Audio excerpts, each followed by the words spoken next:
I mean, our op tempo is nonstop.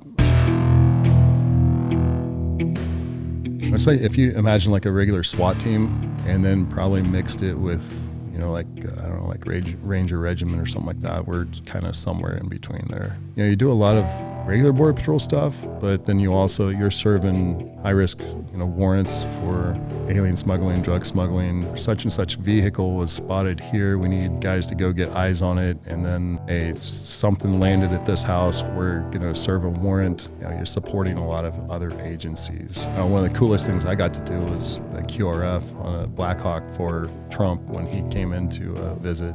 We had 2 active shooters in Arizona. Dude just went into a place, opened fire on a facility, killed a handful of people, and then fled off into the desert. For us, we're on bad guy time. So, if stuff decides to pop off on the weekend, then hey, we're on the weekend. And yeah.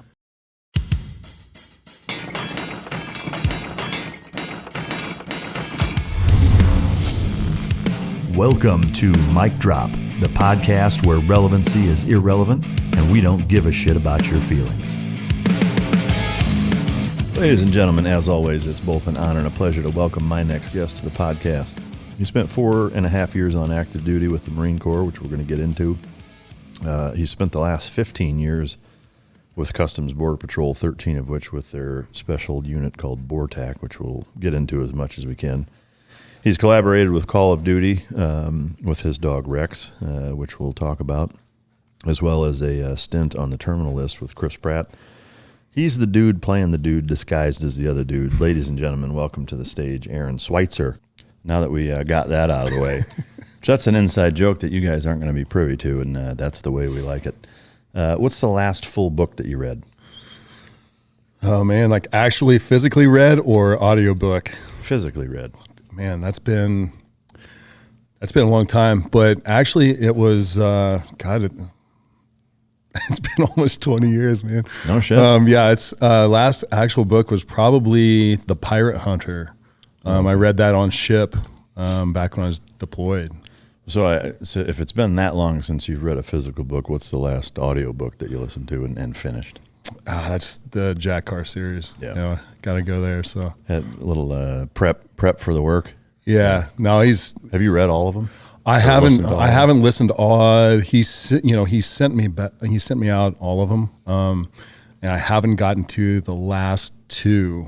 But yeah, I spent a lot of time in the truck, so I'd listen to those audiobooks, and yeah. God, there's been times where you get home and I find myself sitting in the freaking driveway of my house because just listening to the next chapter. So he's a master at his work.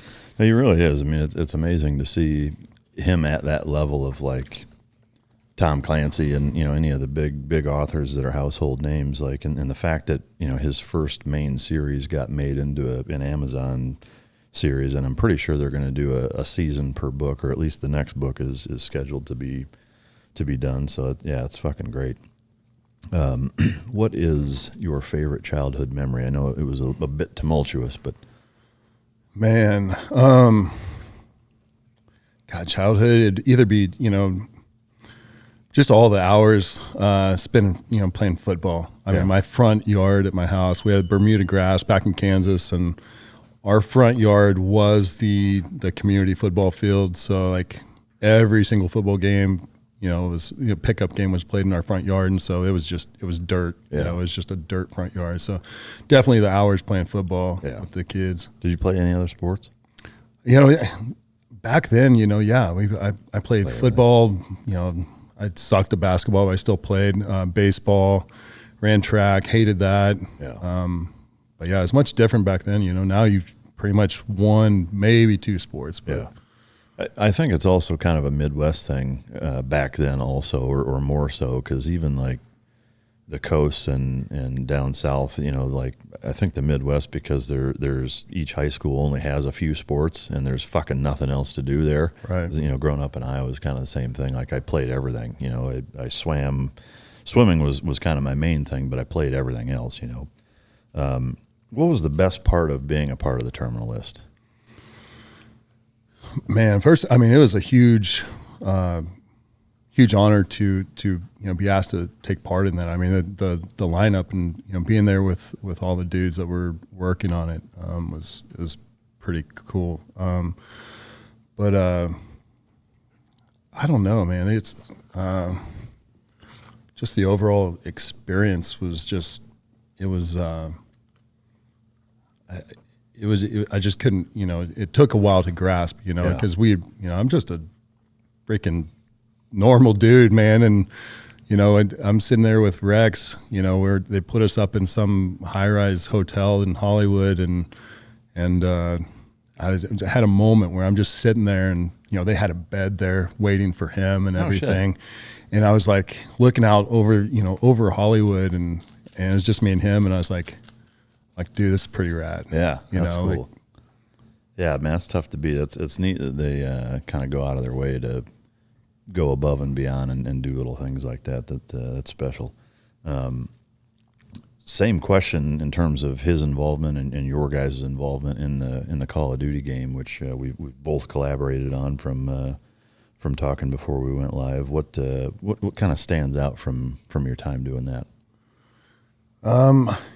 Just how receptive people have been. I was just on set doing just some still photography for Call of Duty with my character. And, I took him with me everywhere. And then we just we threw him in a group picture at one point and then with some of the other characters. And then next thing you know, I think it was season 3 of Modern Warfare. This is back in 2019. They asked that, hey, we need a dog for this other character, this Rose character. And so I was going up there I had to do a body double for, I think it was Captain Price. And so I took him along and that was his real, breakout, was that he was on one of the, and I'm going to get, drilled for this, but I think it was one of the loading screens or something like that. I'm not super savvy on all of the terminology or the lingo on the game, but shit, me either. All right, hey guys, I want to take a second to talk about ads, and this is not an ad. This is me talking about the ads. I know that sometimes we get comments of people bitching about the ads. There's too many ads, or they're too long, or what have you. And I want to clear 2 things up, which is number one is that our team's ability to bring you guests and bring them in and the accommodations and the entire process that it takes to produce these shows to the level with which we do requires funding, and the sponsors give us an ability to bring these shows to you. So while I understand that everybody wants 0 ads and everything bunched together and what have you, this is how we bring this show to you. We're a very small team. We're very fortunate to be able to do it, but we do still have to pay bills and bring that to you. So keep that in mind. That's the first point. And the second point is that I can assure you with 100% accuracy is that there is not a sponsor or a product that I talk about on here that isn't something that I use. Okay, that I either regularly use or always use or have used, and I refuse to budge on that. Okay, so we get offers for sponsors regularly that get turned down because it's not stuff that I use or would use. So keep that in mind. Have a little bit of flexibility in terms of our ads, and realize that they're products that I believe in, that I stand behind, and they're what make this show possible. So if you support these advertisers, these sponsors, that is supporting the show. Thank you. What are the 2 key components for canine success? That's effective training and proper nutrition. Fueled by Team Dog brings those 2 components to your family and best friend. The perfect nutritional balance that results in a higher mental acuity, energy, overall vitality, and even an improved appearance. Every product you will find in my company's store was born from the battlefield and not from the boardroom. Let my life's work help you become your dog's hero. Yeah, that's cool. Yeah, we'll get a little more into that during the kind of chronological timeline. But in terms of morning routine with what you do for a living now, being a Border Patrol BORTAC guy, what does the morning routine look like for you on a normal day where you're in town? And so I did my homework. I knew you were going to ask me this, and I tried to come up with something. And I'm like, man, I really don't have, with our schedule and op tempo and all the stuff that we do, it's tough to maintain a normal morning routine. But I'd say like on a typical day, if we're just working the typical 6 to 4, I get up 4:30. Have some coffee, and then just get my stuff together. And usually, living the life I do with the dogs and everything else and all the other stuff I have going on, I'm not the most prepped person in the morning, so I'm usually scrambling to get my shit together, and then take some pre-workout, head out the door, and get my workout in first hour and a half of the day. What does that consist of? Man, it's just like, it's just, I've gone back to just more like just regular lifting. And then I've started to get, I get on the stair climber. Yeah. I'll spend a minimum, 20 to 30 minutes on the stair climber. And I've been making that kind of a priority. Yeah. More so than, the lifting. I've, like guys our age doing this stuff for a minute, you've got all your aches and pains. So the heavy lifting and piling on all the weights doesn't happen. It's more body weight and motion, and I try to stretch when I can, but it's just a time thing, No, I know it. So far this year I've added like better part of an hour of mobility in every fucking morning, or almost every morning. I mean, there's been a handful of mornings where schedule wise or whatever, it didn't happen. I feel a lot better when I do that. Dude, it's just the time crunch. No, it's been an absolute game changer. I mean, it's made a literal world of fucking difference for me in so many ways. But it is something I hate doing. I don't look forward to it as bad as the cold shower. It's like I fucking hate doing it, but I just make myself do it every morning. But so your childhood, you grew up in Kansas. Yeah. From the kind of bullet point list that you sent over, it sounds like it was pretty rough go. Can you tell me kind of from a synopsis standpoint what your childhood was like and how it was growing up in Kansas during that time? It was kind of, in looking back, it's I see a lot of stuff now. At the time, growing up, it was kind of like what I saw was the Beaver Cleaver family. Everything was great, but there was a lot of stuff going on that I didn't realize, and it's not. I mean, I didn't grow up in the worst house or anything like that. But in looking back, man,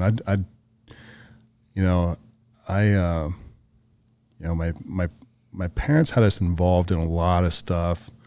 By growing up with two brothers. And we were like completely different. I was into football, sports, and stuff like that. My older brother was in the marching band and in golf. My younger brother was into theater and stuff like that. But when my parents got divorced, I think I was like eighth grade or something, like 7th or 8th grade or something like that. They split, and it was that, like, my older brother was out of the house, so he was basically unaffected. My little brother just like went into a shell, and we never really, growing up, we didn't really get along a lot. So we fought a lot. And then I think that probably contributed to our parents splitting and stuff like that. Really? But you guys fought that bad? Did it fuck your parents up? Dude, we used to share this room. My little brother and I shared a room, and we had a line drawn between it was a corner fed room. Yeah. So I had the bed on the far side that had the closet over there, but I had to enter through his door, and it's like when I'd enter through the door, you just had to brace, because the remote was coming, shoes were coming, all kinds of shit's getting thrown at you until I made it to my safe space. And if he had to get his clothes out of the closet, same thing, man. It was like, here comes all your shit back at you. But man, growing up like that, I think it's normal, back then. you get the, you get your lashings, today your parents would be thrown in jail for the stuff that we got, but you get the wooden spoon. I saw a patch the other day that said "wooden spoon survivor." I was like, that hits home, dude. But that's a trip. I remember going out to the county fair, man. And we'd go to, it was Reynolds Real Estate. You go out there, and I fucking hated going there, man. They had this big 55-gallon drum, and it had all these wooden yardsticks. And my parents would be like, all right, go, you boys go collect up the yardsticks. And we knew what the yardsticks, they weren't going to measure that much shit. They were just going to break them over our asses. Jesus. And both your parents were pretty hard on you that way? Yeah, man, Yeah. Not one over the other. No, it was, of course, if Dad would be, doing the thing with his belt, I attribute my speed to that. It didn't teach me anything discipline wise, which is, I learned, your parents teach you a lot, whether it's good or bad or what, how it shapes you when you're older. And like I said, that shit just made me fast and taught me how to hide really well. Yeah. Which, yeah, that's a trip, man. In terms of the time you spent, well, so your parents got divorced in 8th grade, and then in high school, did you focus more on football at that point? Yeah, that was. I think that's where my brother and I were different. Is I was very involved in sports and especially football. Like my boys were, my brothers were all football, and that's all we. That's all we did. What town in Kansas was it? It was Abilene, Kansas. So it's like hometown of President Eisenhower. That's the big thing. They have the presidential library and stuff there. It's really cool. Which at the time I didn't think it was all that cool, but now when I go back on occasion, it's like really cool to walk through that. And sure. So, what was the population of that? It's like 6,500 maybe. Oh, wow. So a smaller town, you're focusing on football. Was there a catalyst for you in terms of wanting to serve? Like, what was the day that you're like, fuck, this is what I want to do. I want to join the military. I grew up, my dad was he was in the Army, long, before I was born. He did 2 tours in Vietnam, with 101st and 82nd Airborne.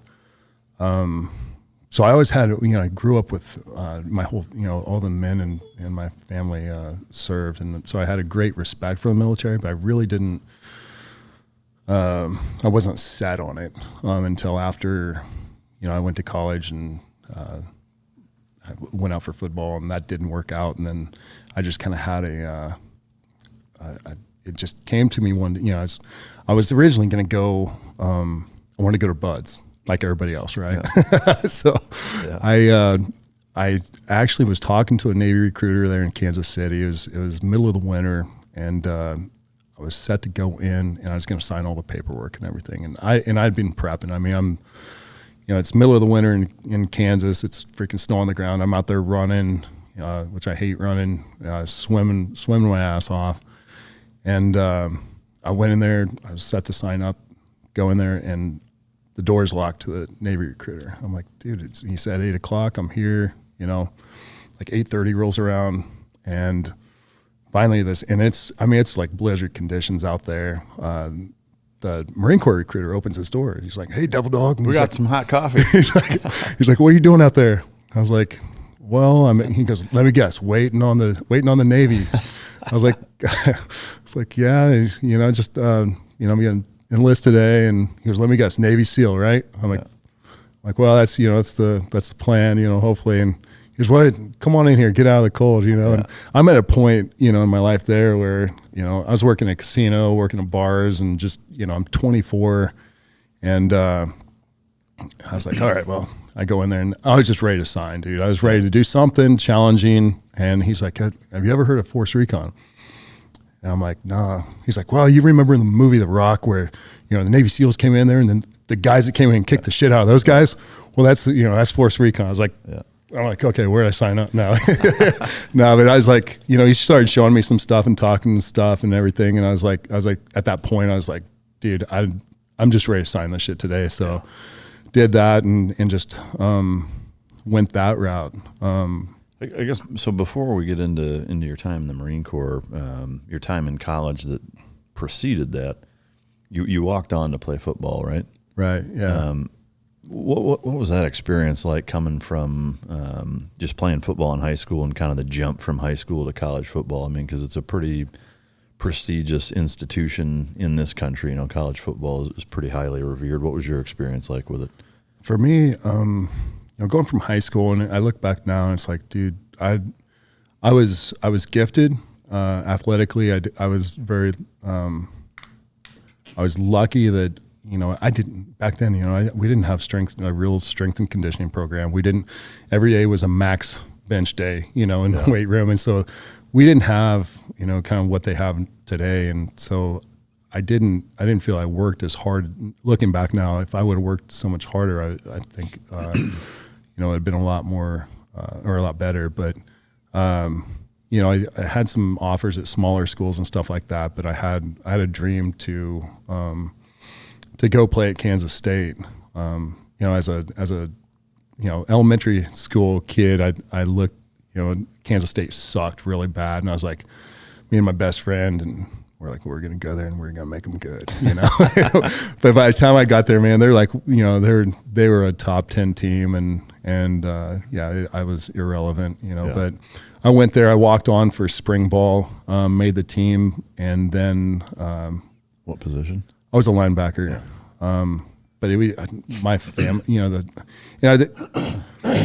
looking back, man, it was, a lot of stuff going on in my family between my parents, and I'm away at college, but I got cut off financially pretty much as far as college. I wasn't a scholarship athlete, and so I didn't have the funding come in. I didn't have really the support so much at 19, and I also, a lot of it was on me too.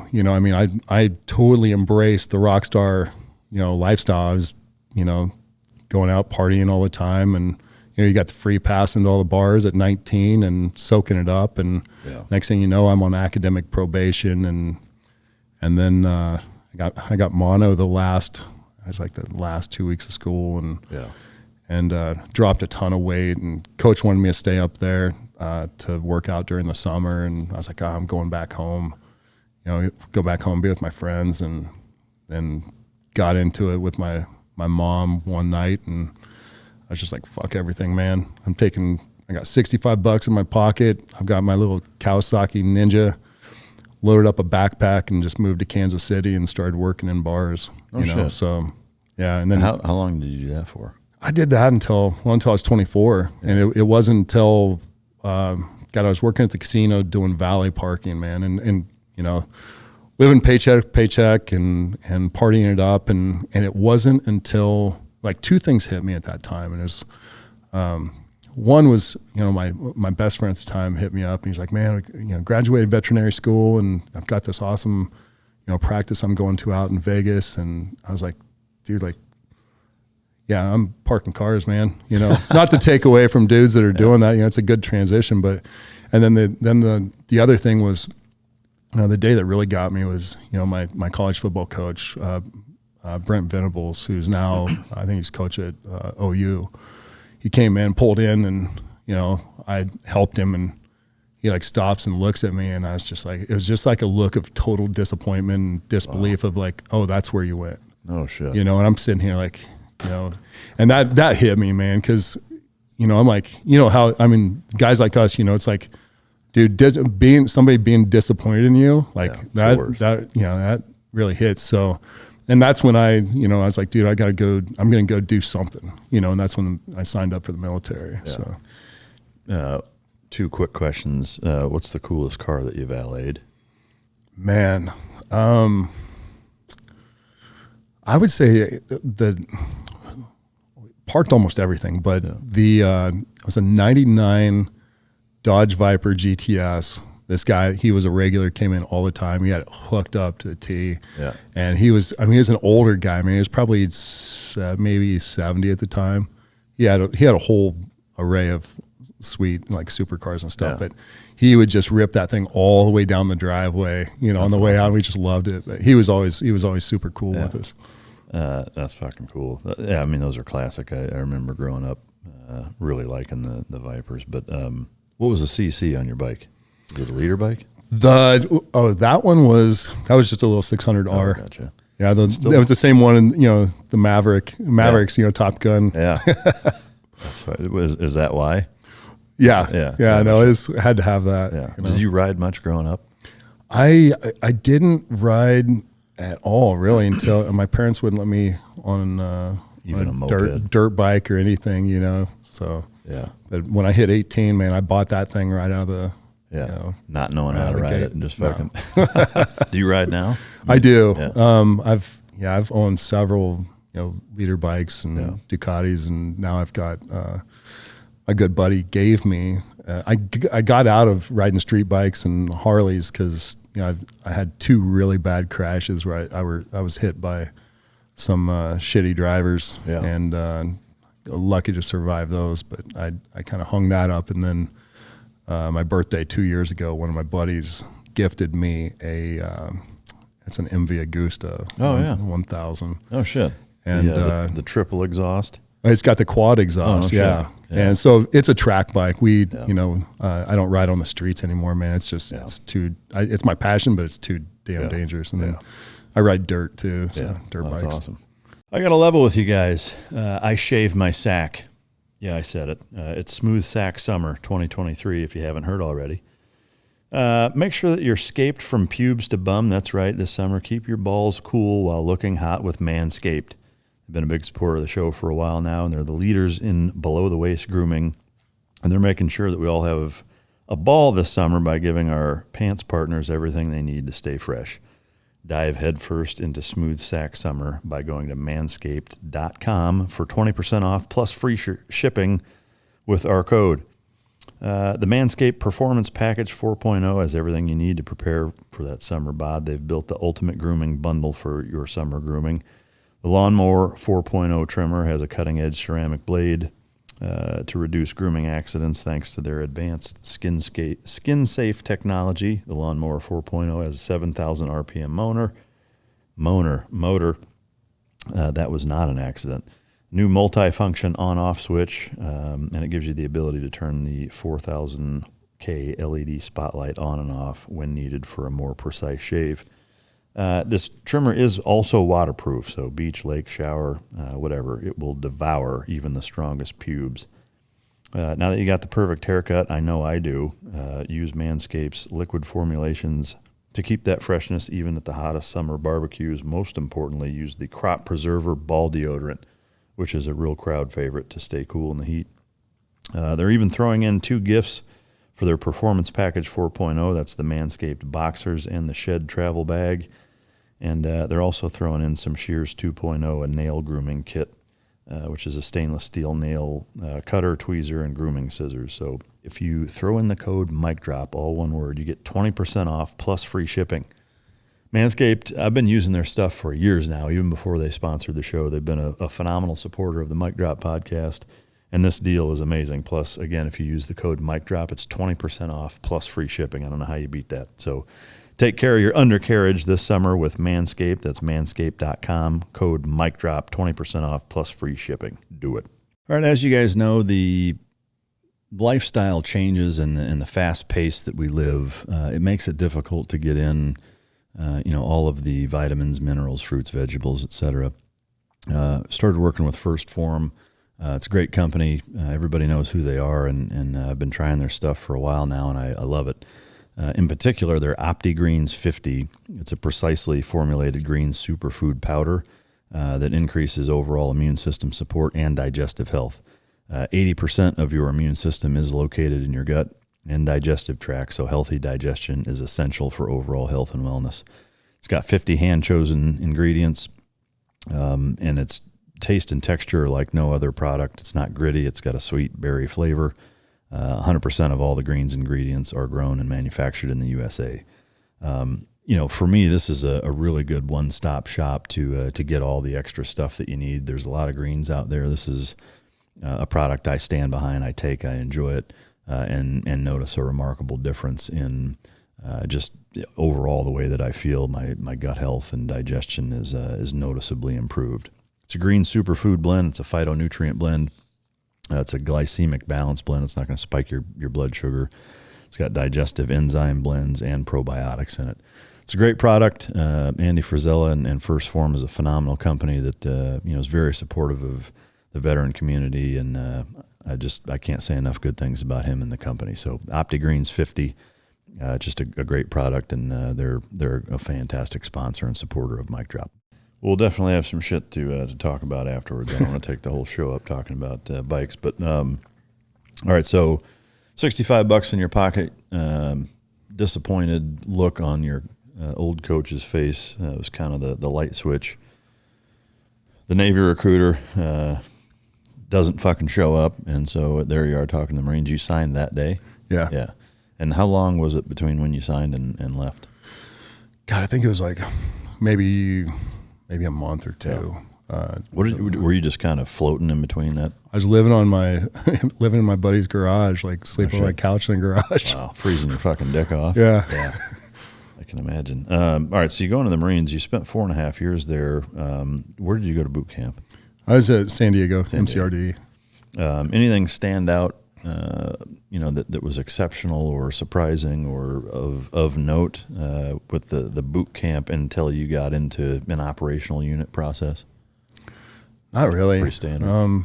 I was an honor man from or guide from T-Day 1 through graduation, that was for me. That was I was proud of that at the time. It was the pressure to kind of be a leader through that and stuff, and waking up getting thrashed every morning for everybody else's shit was a lesson. It was good. I wouldn't trade it. Yeah, well, I can imagine. I mean, being 24 and some college experience and an athlete and whatever, I'm sure they threw you right into that fucking spot, huh? And expected a lot. Did you find that being an athlete, was there any part of Marine boot camp physically that was challenging for you?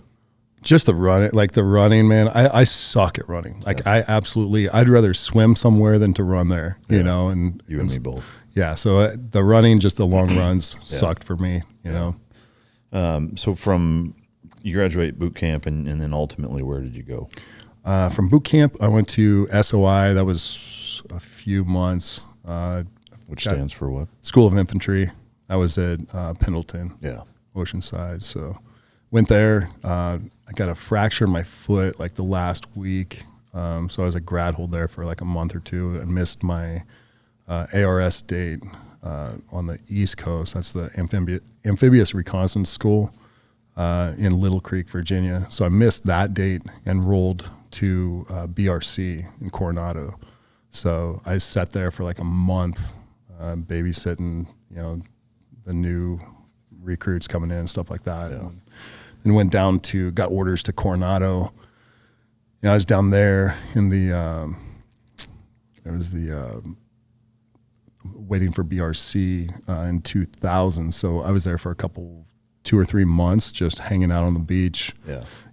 Hanging out at the Hotel Del. And so, shit, we were in Coronado at the same time then. Probably, 2000. Sure. Yeah. I think it was class 232 and 233, 234 were down there when I was down there. Yeah, the famous Discovery Channel class. Yeah. Everybody and their fucking mom knows about. That's wild. All right, so you wait for BRC, basic recon course, then you ultimately go through it. What was your first unit that you went to after that? So they gave us a wish list, and I put 1st Recon Battalion, California, put East Coast, and then Hawaii. And so they sent me to Okinawa. D, none of the above. Yeah. What were you pissed when you found that out? Initially, I was kind of freaked out. I'd never, hell, the first time we went on a beach run in boot camp. That was the first time I'd really been and seen the ocean or been to the beach or anything like that since I was like 5 or something like that. I didn't even remember it. So, hey, you're going to go not only to Japan, but you're going to live on this tiny ass little island. It was just kind of a little bit of a shock. I was a little bit kind of thrown back, but I got there and quickly fell in love with it. I mean, from a recon dude's standpoint, I mean, you're just immersed in the culture there. There's nothing else. There's no, our base, I think there's one female, and, that is questionable if it was a female or not, So it's like, you're just immersed in the team culture and working out and PTing and diving and no distractions. It was awesome. Yeah. So that was also in 2000? Yes. Yeah. Late 2000. So what was 9/11 like? Were you in Okinawa on 9/11? Yeah, we were actually, it was so it would have been late at night when we were there. We were actually up, I was living in the barracks, 35, and we were up there having a Madden tournament. One of the guys, had saved up for months, bought the large big screen from the PX that covered the whole entire wall of his room, and we were having a Madden tournament. And then and we were all just hammered out of our minds, One of the guys was like, hey, the plane just crashed into the Twin Towers in New York. And we didn't think it was, at first it was kind of like, hey, we're hammered. Is this real? Or like what, it was an accident. And then the second one hit, and then shit got real, everybody's like, shut that shit off. Team leaders started, like, hey, everybody start getting your shit ready. Like we were going to deploy that night, which is not anything, near the case, but yeah, so that's when shit really got real. Cause prior to that, it was pre-war, you were doing stuff because it was a challenge. You were doing stuff because, hey, you wanted to be the best at this. And it was all just like, it was kind of like a competition and kind of dick measuring contest on a lot of stuff. But then once that happened, it's like, okay, this is relevant. Like all this shit that we're doing, like it's real. Like we're in it. Yeah. Yeah. No, yeah, I'm right there with you. I mean, it's kind of a similar thing. I mean, I was stateside, but yeah, I mean, it's like that, the exact same thought process. The first one was like, oh, that sucks. Didn't really think much of it. And then, yeah, as soon as the second one hit, it was like just a fucking night and day difference. Like, holy shit. Did that impact, from a deployment standpoint, you guys in that rotation, or how did you guys respond command wise? Over there, at the time at Oki, it didn't affect us at all. I mean, we didn't at the time. Yeah, we didn't do anything. We didn't deploy nothing, guys. It just, if anything, it pissed guys off even more that we weren't being thrown in the mix on anything. And so what was your first exposure to actually deploying? Was it from Okinawa, or how did your time there kind of go? So there I'd just done training deployments, but in 2002, I transferred, I think it was 2000. Yeah, it was like, 2002, I transferred to 1st Recon Battalion. And I was in SEER school when the war actually kicked off. And so got out of SEER school, and we thought, the war kicking off, we weren't sure if that was just part of us getting fucked with, or if it was real or what, but they quickly, let us know that it was legit. And we got out of that, and then finished our workup, and then I went over on ship, and we went in through Kuwait. I think we spent one night in Kuwait at one of the camps there, and then went up through Basra and down to Afah, and all the stuff we did. We were down doing just reconnaissance stuff on the river there, and then some VBSS stuff on the river as well. Yeah. I mean, again, we were in that same fucking spot at the same time, which is wild. How was the jump going from Okinawa to 1st Recon Battalion? Was there a stark contrast? And it was night and day, man. How so? Like I said, Recon over in Okinawa at Camp Schwab you're just immersed in the culture. That's it. Looking back, I wouldn't trade that for anything. You're taught very harshly the history, the culture, and all that stuff. Hazing's freaking really enlightening over there. But so you go from that to nobody really had families. You had a couple senior NCOs that had families and stuff out in town. But then you go to Pendleton, where at the end of the day, guys break and, hey, they go to their families and their kids and they just disappear, for the most part, so it's more of like a regular job. And over there, it's like, dude, you PT in the morning together, you go deal with whatever bullshit during the day, and then you go back and you PT some more, and then you eat, and then you grill steaks together, and then you go to the movie, and then, you drink beers and repeat, and that's. Sounds like a career versus a way of life. Yeah. In terms of the caliber of dude, was there any disparity there, or was it pretty? No, I think it's still pretty standard as far as the guys. The mindset was just really different over there. There's a lot more just kind of at the time like a real warrior mindset. You know. What was the worst hazing you got? Oh, man. God. The statute of limitations. Nobody's getting in trouble at this point. Yeah, no, God, this. Plus, I can guarantee you, nobody fucking does that anymore. Like that shit's gone. Yeah. No, I'll keep it. The the birthday thing was. I'm sure you guys probably did something similar where anybody younger than you got you broke out the little jet fins, and anyone younger than you on their birthday, they got pinned down and got so many whacks. According to however old they were, each person that was older than them got that many whacks. And so, that guy was usually, not showing up to work the next couple of days because he couldn't walk. I actually stumbled across a video on my phone that I had somebody sent me of one of those. It's pretty fun. But. Yeah. Birthdays. We were always big on taping each other up. Like we'd use a whole fucking roll of riggers tape and would tape your hands to your head, and wrap it around so many times, and then they called it a happy hat. They just like roll it on itself and make a big loop so you can drag them around by a tape handle taped to their head and fucking work them over and beat them up. And I mean, we used fucking mini blast machine and electrocuted each other, Tabasco sauce on your nuts and asshole. I mean, it's fucking brutal. Yeah, there's a lot of stuff that happened over there that first year over there, man, I remember like on the weekends when, the senior NCOs would get smashed. Yeah. I still recall like my roommate and I, like we E&E'd from a paddle party. Yeah. Where we swam out like a quarter mile down the beach, hit the beach, went up into our barracks room and hid under our bed, barricaded the door. And they came beating on our door, and we're like, "Dude, we're not shit's brutal." Yeah, I mean that shit doesn't happen anymore, though. I mean, to me, hazing is one of those things that, like with a lot of things, there's a happy medium. There's a way to make it an effective tool and even a bonding mechanism. There's for sure units or groups or people that go overboard with it and take it too far, and there's not taking it far enough. From a remediation standpoint.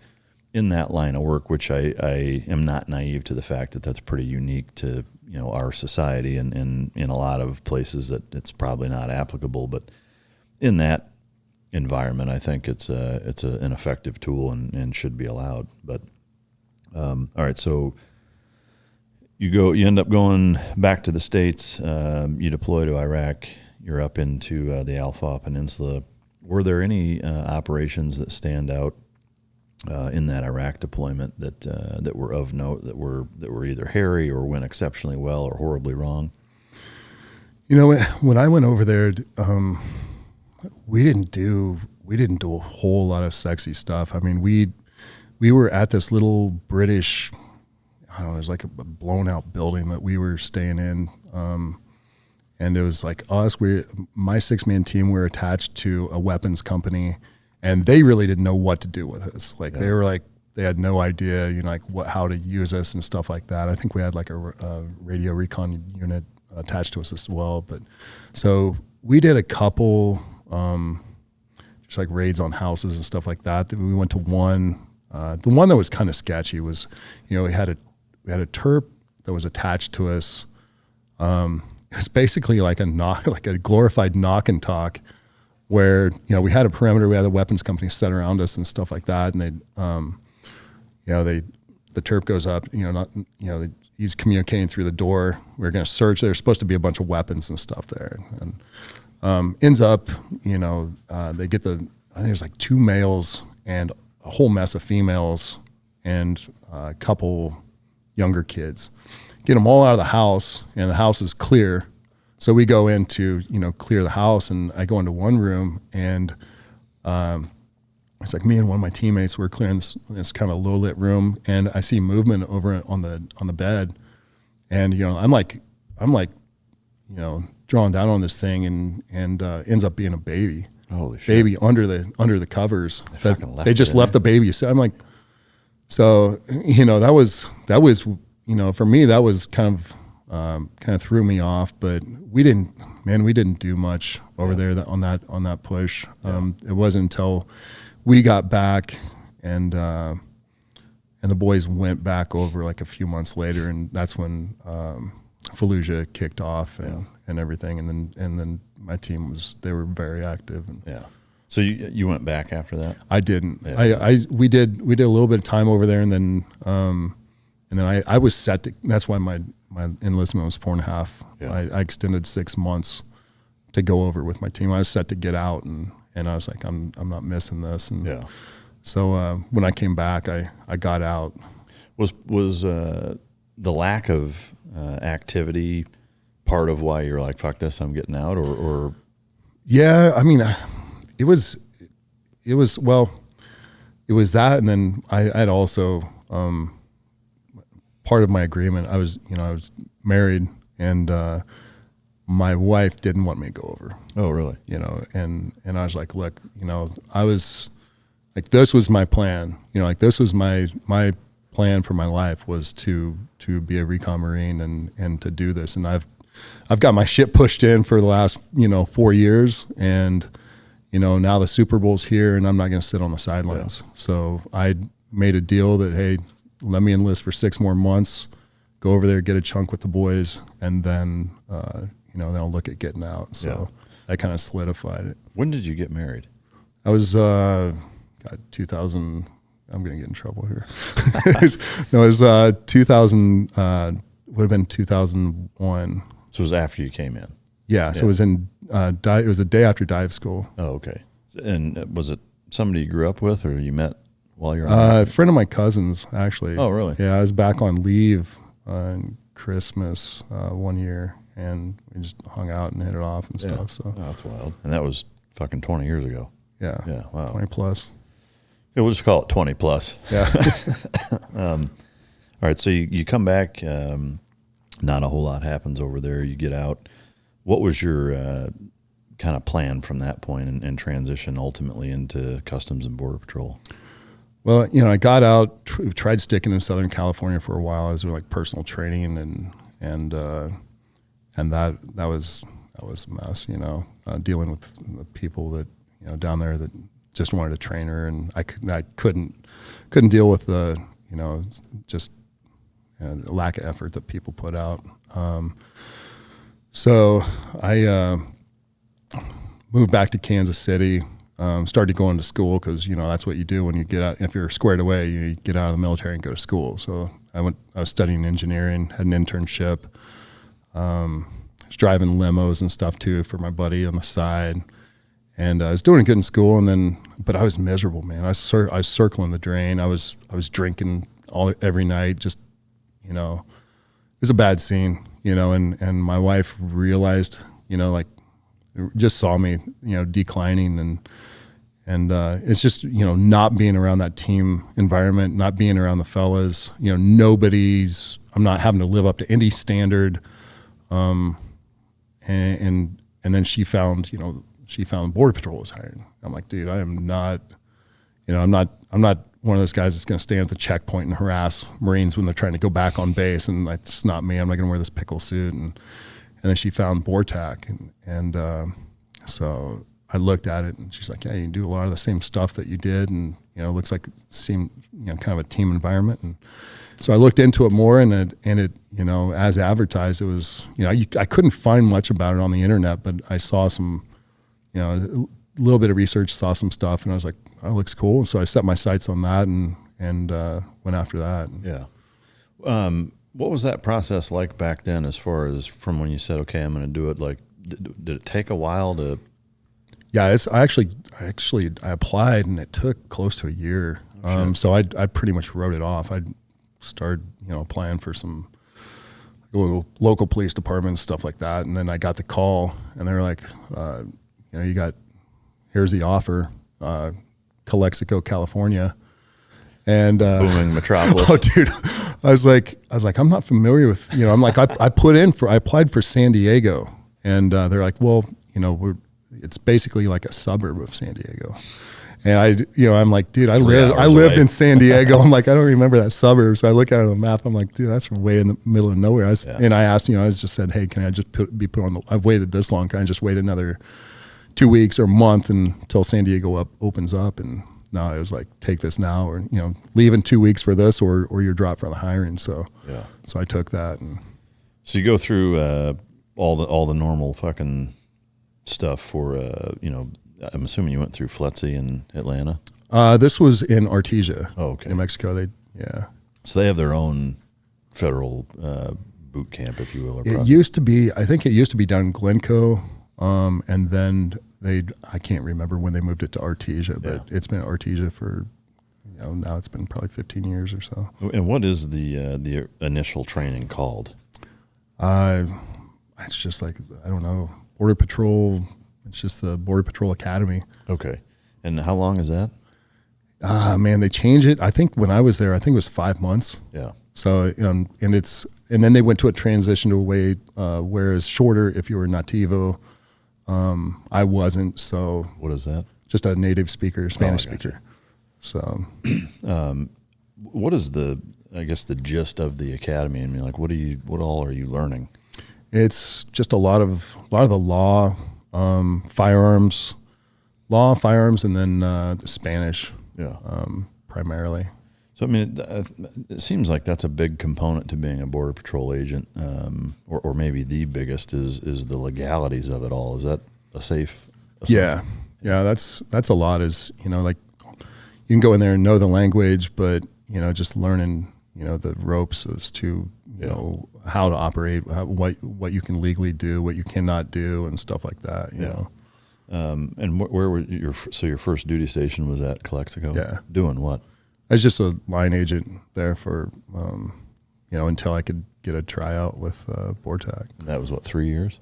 It was, at the time it was 2 years. They were running 2 courses a year. I applied, I had like 1 year, 350 days. So I thought, I've got a decent background. I'd put that on my application, on my memo, and maybe they'll waive like 4 or 5 days. And I didn't even get a fuck you back. I didn't get nothing, man. They didn't even acknowledge it, So I had to wait another 6 months till I got a tryout. But that's since been waived now, which is they finally got smart, and now we'll waive up to, I think it's like if you have a background of some sort, we'll waive up to like a year. So you'll have to spend at least a year doing normal Border Patrol stuff. Yeah, but it's honestly, man, it's like. It's real important, I mean, that your clock starts when you get hired and you go when you EOD, so your entry on duty. So that clock starts. So then you go to the Border Patrol Academy. That's 5 months. Then you come back. You are in like post academy. That's like a month or 2, and you're just learning like your AOR. Yeah. And then you spend like another month with a journeyman. So. At that point, you're already you put your application in and you're training up and then your tryouts right then and there. So, so that first year goes by fast now. Yeah. And so you realistically could spend a couple of months on the job and go right into BORTAC, basically, right? Absolutely. Yeah. In terms of like work, you said work on the line, like what is it? Does a typical shift or day or week like in that first year? That's it varies on where you are stationed. For Calexico, I mean, you had the Rex is sniffing around here. Meandering around the studio. Yeah. But it varies on your duty station. So for Calexico, you might be stationed you might be assigned in town, which was always fun. There's foot chases and hopping through backyards and just a lot of chaos. Did you get into any physical mix-ups in those that early on? We had a riot when I was in the FTU, the Field Training Unit. We had a riot downtown that was pretty cool. But a bunch of I don't know. I think they were hired people out of Berkeley, is what most of them are. But we had a riot, so that was pretty chaotic. But you got into little riffs and stuff like that with all the a lot of the guides and the little gangbanger wannabes and stuff like that. Yeah. But any legit fights? Not really. All right, so you do a year and change there. Pretty standard stuff. At that time, this is what, 2004? Yeah. 5? Yeah. I'm sorry, 2007. 7, okay. Yeah. And so, from your, I guess, perspective at that point, border, kind of looking back on it, did you have much of an opinion as to what was going on there and what we as a society and nation from a statute or protocol standpoint, how we're handling it? Did you think much about that then? I did, man. It was a job, and I was so naive and clueless. Looking back, I remember moving down there, and I thought, I was like, man, I could live in Mexicali. I could live in Mexicali for a fraction of the price, save some money, and work. And then I got down there, and it's like, dude, you're not going to live in Mexico. It's so. But that's how clueless I was to to the border and how things were. I had no idea, man. I was just a Kansas kid, and clueless, Yeah. But how would you rate we'll call it the problem that is the border then versus now? Man, that's it's, and I got to be careful about what I say, because I'm I've got my own opinions on stuff, but with being blessed to talk about this,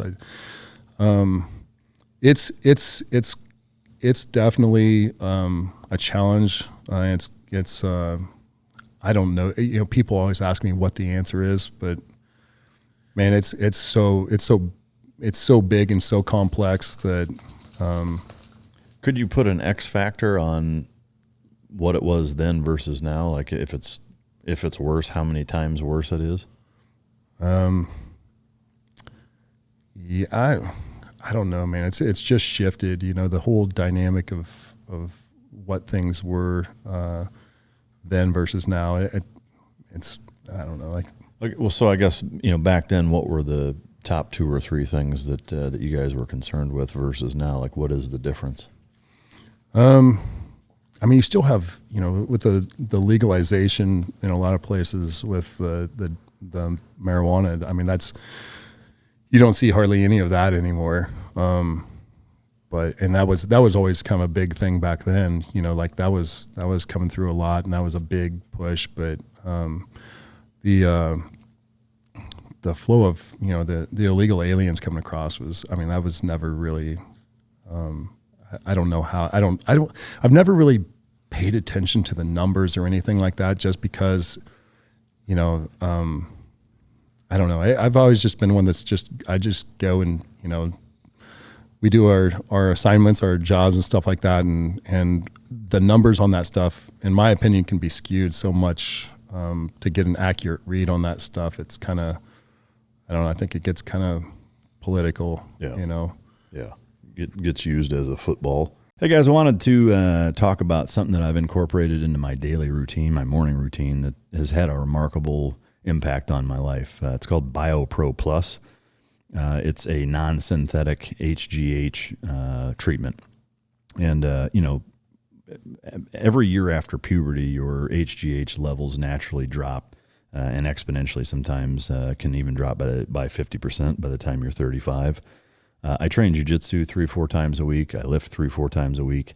And BioPro Plus, without question, enhances my ability to train more days per week, harder, recover faster, enhance performance.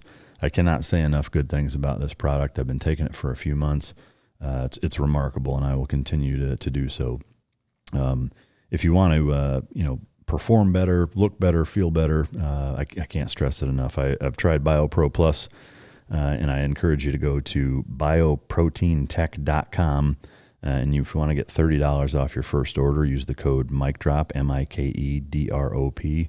And again, that's bioproteintech.com. I cannot stress enough, this stuff has been a game changer for me as I've gotten older. Well, all right, so once you screen, you go to BORTAC. I know some of it you can only talk about so much in terms of the process and what that's like, but can you walk us through what that was like going through getting picked up and then ultimately trying out and what that whole pipeline looks like? Yeah. So, so I screened in Calexico, and then went to the BORTAC selection in 2009. And, it's just, you do a screening. It's like a run, a 1.5 mile run, some push-ups, pull-ups, sit-ups, and firearms, and then like a swimming qual. And then I went down to, the course. I think at the time they take like the top 100. I think they accepted 100 applicants. I think we had maybe 75 or so show up. Really? It's like any other selection. Seems like a good. You have the guys that it's a good idea and they like the. It's to say that it's cool until it comes time to do it. And then whatever something family issue comes up, or thanks for love, buddy. Something comes up and they can't make it, or there's a handful of guys probably do legitimately get injured or something. But so about 75 showed up. We had, I think after breakout night, we probably went down to about maybe 25 to 28 after the first night. Is that kind of like the stereotypical Hell Week breakout thing where it gets modeled after that? We've pulled from each branch. We've taken little tidbits from each branch of their special operations selections and stuff like that, and kind of molded it into what we have. And it's evolved over the years, but it's just a night, where if you haven't experienced that, it's I'm sure a lot of people just deer in headlights and what's the quickest way out of here, between explosions and gunfire and flashbangs and gas and exercises and people yelling and just pure hell, so you guys lost 2/3 of the class. Yeah, and that's pretty standard. I mean, you're down to a pretty manageable number after the first 48 hours. Your class, you look around and there's there'd be like 20 dudes there. I think we graduated 12 or 13. Oh wow. So 75 start, 12 or 13 finish. How long is the selection? Back then we were, I think it was it 5 or 6 weeks. Now what they do is you'll go down there and you'll do a selection phase, which is, I think it's about 3 weeks.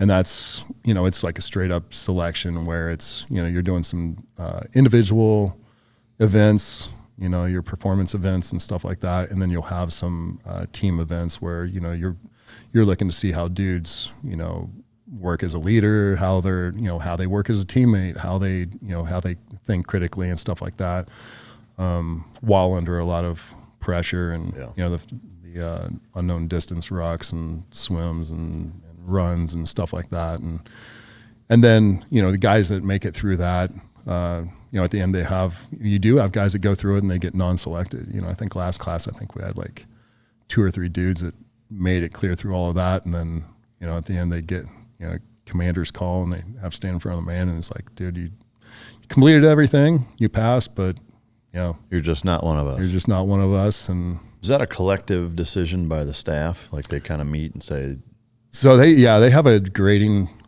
system now and it's all like, I haven't taken part of it since they've gone to this, but the guys seem to like it. It's like they have a tablet and they just, as they observe stuff, they enter it into this database and it just kind of formulates, a decision, and then they discuss it, and then they make that call. But Yeah. it's good, man. I love it. I think it's great because it's no longer a course where, hey, you just go suck it the fuck up for 5 weeks, and if you don't quit, you make it, you know, and you know, so it's good. I like it. Yeah. For your time going through that comparative to everything that you'd done in the military, how would you stack the two against each other? Like, was one more challenging than the other? You know, I'd say like BRC, well, BRC and both, you know, combat dive school were both, I would say were both more difficult. But you know, the challenge with, I don't know, it's different. It's definitely, I mean, it's a solid kick in the junk, you know, it's legit. I mean, I know some team guys that I tried to get in and they tapped, you know, Really? Yeah, and I was disappointed. I get it, you know, I mean, like they're trying out, you know, 10, 15 years after they've gotten out, so they've got aches and pains and stuff like that. But it's still, you know, disappointing to see some of your guys not get through it. But it's a legit course, for sure. How many instructors are there? Oh man, they'll have like they have a unit out there that they kind of rotate cycles. So at any given time they'll have, I don't know, I think they'll have a pool of like maybe 8 cadre, and then they'll bring in detailers from other sectors. I've gone out there and helped in the past with like CQC or patrolling or something like that. So speaking of that, I mean, how is it the selection broken down? Is it broken down into phases, or is it just one block of? Yeah, so you'll do the selection. That's all just like I mentioned, those activities and stuff, and then those guys that make it past that, they'll go back to their units, where they'll kind of sit in you know, kind of no man's land for like, you know, 2 months. They're not operational, you know, they're just doing busy work. You know, they're cleaning up the equipment, they're making sure all our vehicles are operational, stuff like that. We're taking them out to the range, keeping them proficient on their firearms, getting them schooled up and stuff, and prepared for the follow-on training. But that's where, you know, they'll do their advanced. They'll go back and do their advanced firearms, low light, all their vehicle interdictions, air interdictions, all the air ops, CQC, all that stuff. You know, and that's where. And that's now, I think that's like 2 months, 2 or 3 months. So it's a 3-week selection. You make it through that, you go back to whatever unit. I guess I'm a little confused on, so now, and maybe it's the same when you went through, but when you screen, wherever you screen from, you go back to that, and you're that okay. You're just in holding there until they have their, their next phase, which I can't remember what they're calling that now. They just revamped it this year, so it'll be slightly different. So for what you do know, how does that work then? So you go back and you're in a holding pattern for a couple months until you start what? So until you start that follow-on training. So you're back. So for example, last year we sent, I think from my sector, we sent 22 dudes. We had one. I think we had, what did we get? Oh, we got one guy back. Jesus. We got one guy. We had 2 guys, I think 1 or 2 guys get non-selected. We got one guy back, and then he's back for 2 months. Then he goes on to that advanced training for like 2 months, and that's back. Now they're doing that back in El Paso. Okay. Once they complete that, then they're tabbed.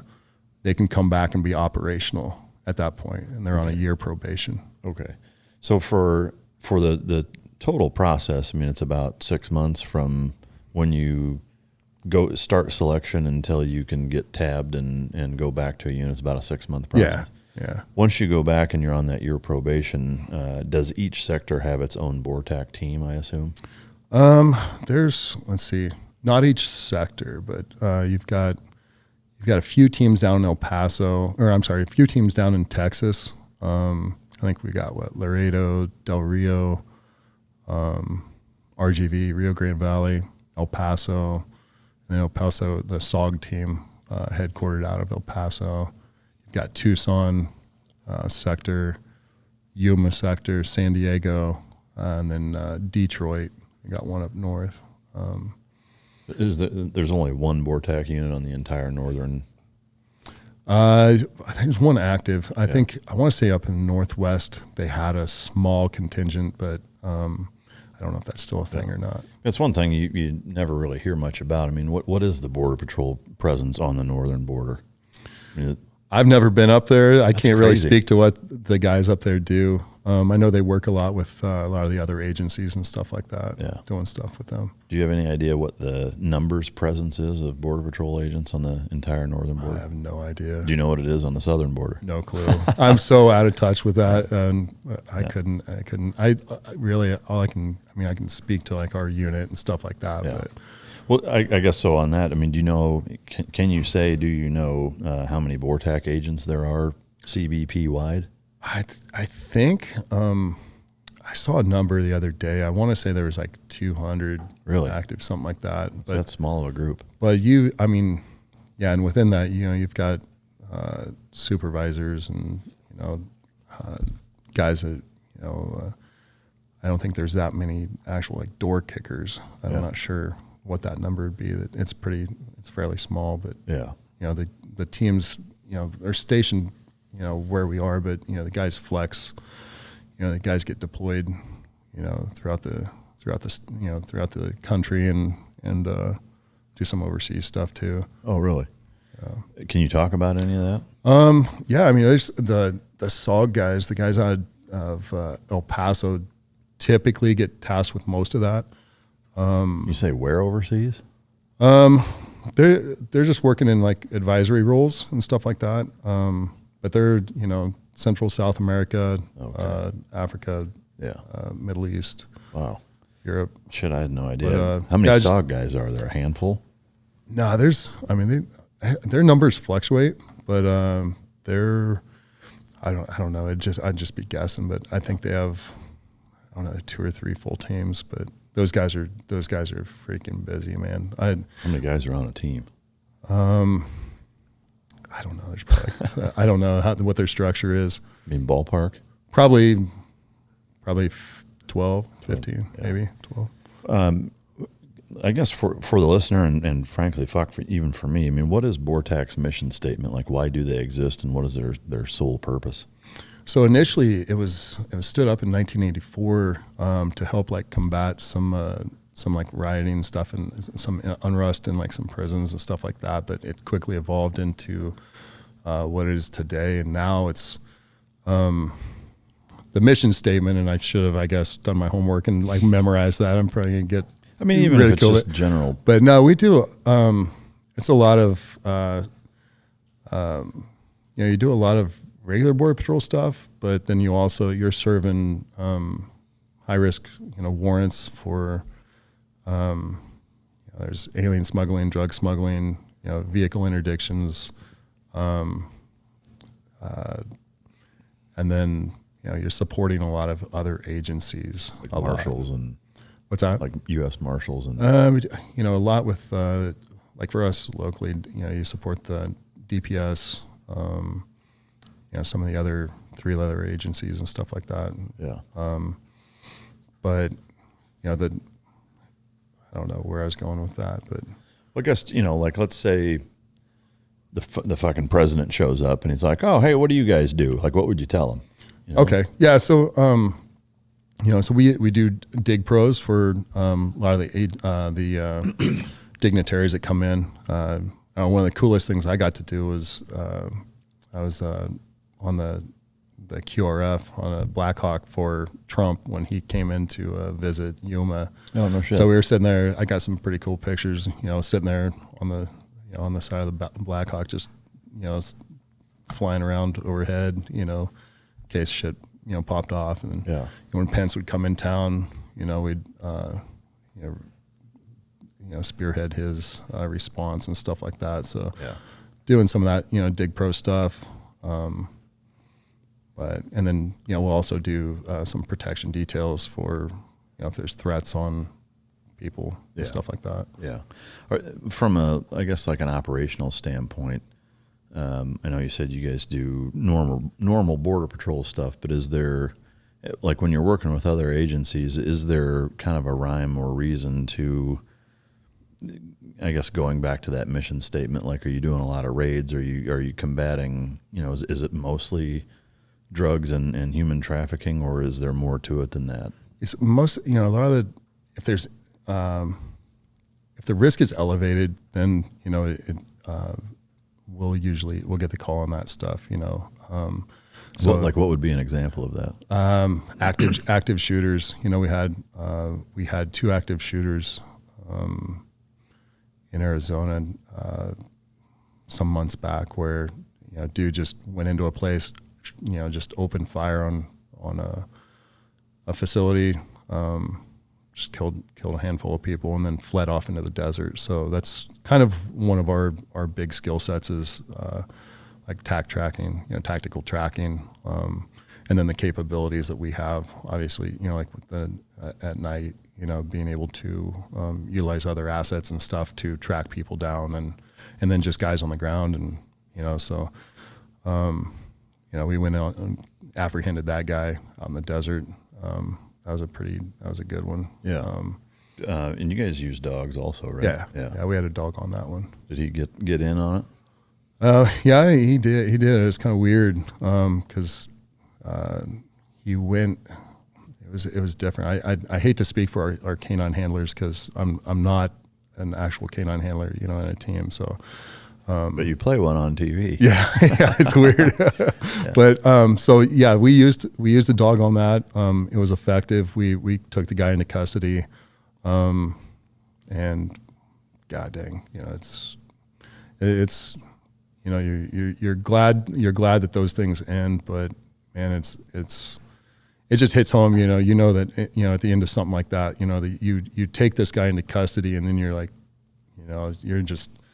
You do your job, but God, you're so pissed because the guy just got done killing, a handful of people, and there's a bunch of other backstory to it too. But just bad dudes. But so this was like a normal law enforcement application, though, right? It wasn't. Was he an illegal? No. Yeah. No, he was a U.S. citizen, yeah. But we get called for a lot of that stuff just from other agencies because you're there. And there's a lot of agencies that don't have the training equipment, capabilities, assets that we have, so we get tasked with a lot of that stuff. Yeah. So I mean, it's almost like being a SWAT member in the sector, but it's almost like a jack of all trades because you're doing normal border patrol stuff, you're doing regular law enforcement SWAT applications. It's kind of a mixed bag, huh? Yeah. No, it's you're still doing, we're still responsible for all of our border patrol stuff, but then you do get calls to support and do some of that stuff. So is the BORTAC tab and capability a collateral duty the way SWAT is if it's not a full-time thing? Like, so cops that are also on the SWAT team, is that kind of how it's broken down? No, it's for us, fortunately it's a full-time, like we're full-time. Our op tempo is nonstop. That's why, going back to the morning routine, it's like, some days, it starts off with, hey, this is going to be an admin day. So you're going to get all your stuff done. And then next thing you know, it's, you're scrambling because, somebody decided, hey, we need 4 guys for a dig pro. And then all of a sudden, hey, this, whatever, such and such vehicle was spotted here. We need guys to go get eyes on it. And then, hey, something landed at this house. We were going to serve a warrant. You guys need to be up at 2 a.m. So your day is just like, my day changes sometimes up to 3 times a day. Yeah. Like what you thought it was going to be. Yeah. And it's, that's one of the big challenges, man, is just bouncing around. Yeah. What is your schedule like in terms of days on, days off? Is that on paper? It's, I think we're typically days, Monday through Friday, but oh, really? It's never, in 15 years, I don't know a pay period where I actually worked what we were scheduled for that. It's always been more. Yeah. Well, it's just more or just it's juggled right or left and switched around and stuff. So you work weekends often? It varies on what we have going on, and a lot of times, like for us, we're on bad guy time. So if stuff decides to pop off on the weekend, then hey, we're on the weekend. And so are you on call all the time? We do rotations. Yeah. What is that rotation like? We usually do like a week on, and then a couple of weeks off. Oh, okay. Can you list the BORTAC capabilities? Like, is there a bullet point standpoint of all the different things that you're capable of? It's going to be, if you took, I'd say if you imagine like a regular SWAT team and then probably mixed it with, like Ranger Regiment or something like that, we're kind of somewhere in between there. Okay. As far as, we have the patrol canine capability, we have tracking dogs, we have detection dogs, all the Hearst capabilities. We've got the Blackhawks that we fly in typically. We'll do routine flights 2 or 3, 4 times a week, and basically serve as like a QRF on stuff. And then you've got your PMOs, your precision marksman observers, I think is the political term for snipers.